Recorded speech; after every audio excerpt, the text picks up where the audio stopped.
How to delete recent emojis on keyboard. Hello everybody, welcome back to my channel. This is me, Bipin Bisnet, and today I'll guide you on how you can delete recent emojis on keyboard.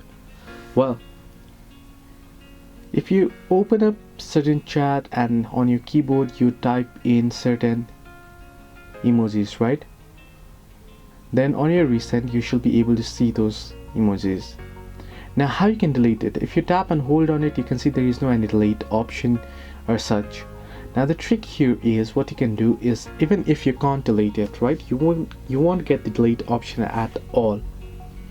Now what you can do is you can simply head into your recent emoji, and then you can use particular emoji multiple times, type it in, and what this does is your recent emoji will be cleared up and you'll see that the recent emoji will be covered up with the new emoji that you just used.